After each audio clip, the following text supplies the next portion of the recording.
Hello, and welcome back to the Inside Loop. My name is Justin, and in today's video we're joined by General Bob Butcher, a Distinguished Marine Corps aviator and the recipient of the Defense Distinguished Service Medal, the United States' highest non-combat related military award. While serving the Republic of Vietnam, he received the Distinguished Flying Cross, 15 Air Medals, and the Bronze Star.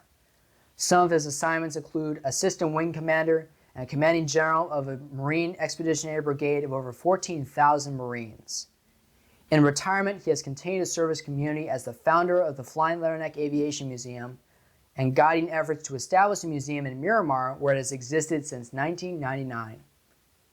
He is also the president of the Silver Strand chapter of the Military Officers Association of America, Deputy Commander West of the Marine Corps Aviation Association, and a part of many other organizations.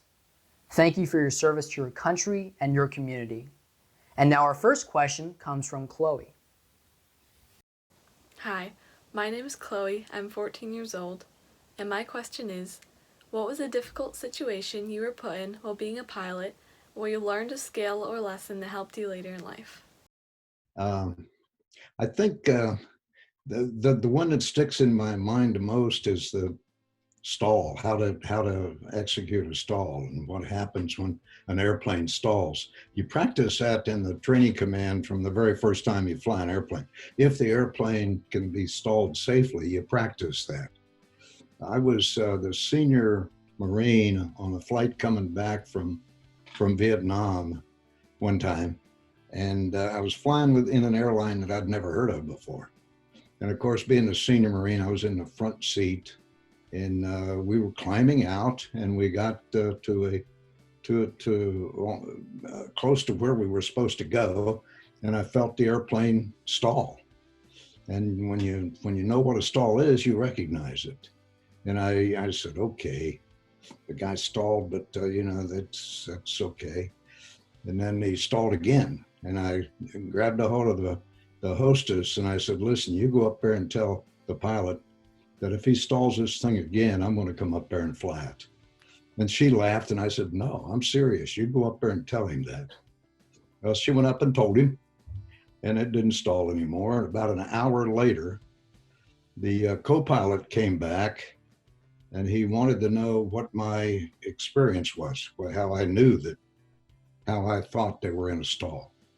And so I explained to him that I'd just left being an instructor in the training command, and we practiced stalls all the time in the F9, so I knew what a stall was, and the airplane had stalled. He said, thank you. He said, I just had to relieve the captain, so now I'm in charge. The captain has been relieved. Would you mind writing a statement for me saying what you heard and felt? Because that's exactly what happened. He stalled the airplane twice, trying to reach an altitude that they couldn't safely get to. And he got too slow and stalled. Fortunately, he stalled 707, and 707s are very forgiving. So the co-pilot was able to recover it both times. And he relieved the captain, and I wrote the statement that he had asked for, and that's the last I ever heard of it. Well, that's one that sticks in my mind. Yeah, it better. Yeah.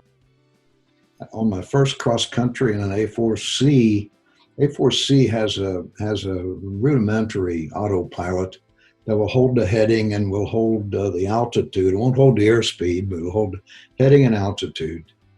And I was on a cross country, and we had been up late the night before, and this was very early in the morning. We were going to try to get to El Toro in time to make happy hour on Friday night. So we'd launched really early on Friday, and I went to sleep. Must have been about 30 minutes, 25 minutes or so. Plugged the pilot. I was flying number 4 for that leg, and I plugged the autopilot in, but I didn't have the power set properly.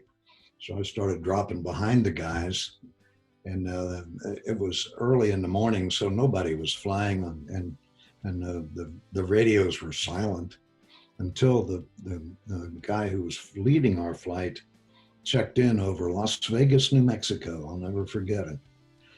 And I said, whoa, Las Vegas. It woke me up. And I had to check to see what channel, TACAN channel, was Las Vegas, and I was 30 miles behind them. Took me the rest of the flight to catch up. I never said a word to any of them until years later, because I was -4, nobody was watching me. So I caught up with them, and that's one of my favorite stories, sleeping in a jet at 35,000 feet. Yeah.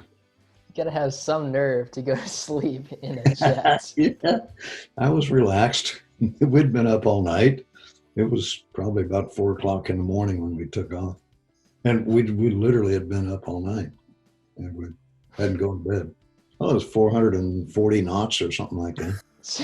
But the autopilot was on, so heading was being held straight, and the altitude was locked on. The only thing it didn't have was something that would maintain your airspeed. If that had happened, they would have never known I was gone. I mean, they would have, I would have never fallen behind if they. I was wild and crazy guys. There are people in the Marine Corps that wondered how I'd made major, let alone major general, because I had fun. Well, you got both. You gotta have fun. Yeah, exactly. And climb the ladder. Yeah, it was fun. It was fun. Most of the time, I truly enjoyed what I was doing. There were, of course, times that were not so much fun, and there were times that were downright scary. But for the most part, it was something I really enjoyed doing, and something I was really good at. All right, well, that about wraps up our second episode of The Inside Loop. My name was Justin, and if you really enjoyed this content today, then please click the like button and subscribe for more. There's going to be a lot more down the pipeline. We have another few videos with General Bob Butcher to come, more stories and more dialogue. So please continue to support this channel and support the museum as a whole. And so thank you for watching, and take it easy, guys.